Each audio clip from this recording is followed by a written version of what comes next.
আসসালামু আলাইকুম সুপ্রিয় শিক্ষার্থীবৃন্দ, আজকের ভিডিওতে আমরা একটা গুরুত্বপূর্ণ অনুধাবনমূলক প্রশ্ন শিখব।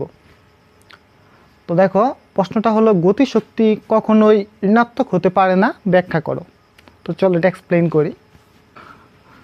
তো মনে করি এটা একটি এমবরের বস্তু, এটা বিবেগে গতিশীল। যদি এমবরের বস্তুটি বিবেগে গতিশীল হয় তাহলে গতিশক্তি ইকে ইকুয়াল টু হবে হাফ এম বি স্কোয়ার।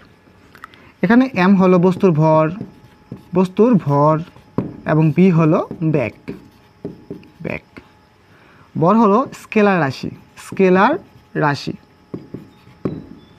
আর বেগ ভেক্টর রাশি। তো ভর স্কেলার রাশি হওয়ায় এর কোনো দিক নেই। যেমন যদি তুমি বলো এই বস্তুর ভর 50 কেজি, তো তুমি কি বলতে পারবা এটার ভর পূর্ব দিকে 50 কেজি, পশ্চিম দিকে 50 কেজি বা ঋণাত্মক 50 কেজি এই বস্তুটার ভর, এটা কি বলা সম্ভব না। তার মানে কি এই ভরটা সর্বদাই কি ধনাত্মক, কখনো ঋণাত্মক হবে না। কিন্তু ব্যাগটা হলো ভেক্টর রাশি, এটা ধনাত্মকও হতে পারে আবার ঋণাত্মকও হতে পারে। তো এটা পজিটিভও হতে পারে, নেগেটিভও হতে পারে। যেমন দেখো একটা এক্সাম্পলের মাধ্যমে এটা দেখাই। তো ধরো এখানে একটা গাড়ি, আবার এখানে একটা গাড়ি। তো দেখো এটা দুইটা গাড়ি পরস্পরের দিকে গতিশীল, মানে কি একটা এদিকে আসতেছে, একটা এইদিকে আসতেছে। তো যদি আমরা এটার ব্যাগটাকে আমরা যদি পজিটিভ কল্পনা করি,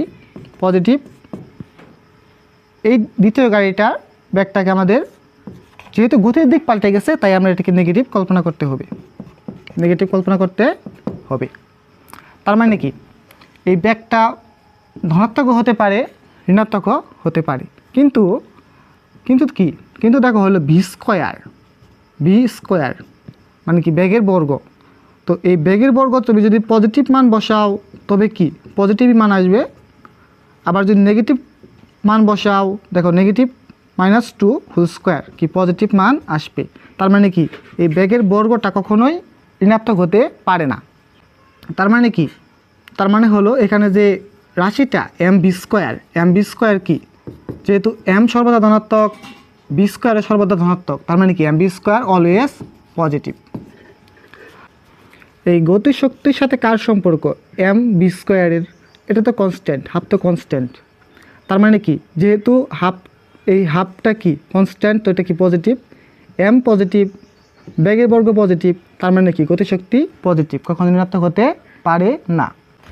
তো আশা করি তোমরা বিষয়টা বুঝতে পেরেছো। তো পরীক্ষা খাতায় আসলে কীভাবে লিখবে মনে করি এম বর্গের একটি বস্তু ভি বেগে গতিশীল, তাহলে তার গতিশক্তি হাফ এম বি স্কোয়ার। এখানে এম হলো বস্তুর ভর এবং বি হলো বস্তুর বেগ। আর বস্তুর ভর সবসময় ধনাত্মক, আর বেগ ধনাত্মক ও ঋণাত্মক উভয়ই হতে পারে, কিন্তু বেগের বর্গ সবসময় কি থাকে, ধনাত্মক থাকে। এজন্য এম বি স্কোয়ার এই সম্পূর্ণ রাশিটি কি থাকে, ধনাত্মক। যেহেতু গতিশক্তি equal to half M V square, তো গতিশক্তিও সর্বদাই ধনাত্মক, কখনো ঋণাত্মক হতে পারে না। সম্পূর্ণ ভিডিও দেখার জন্য অসংখ্য ধন্যবাদ। আসসালামু আলাইকুম।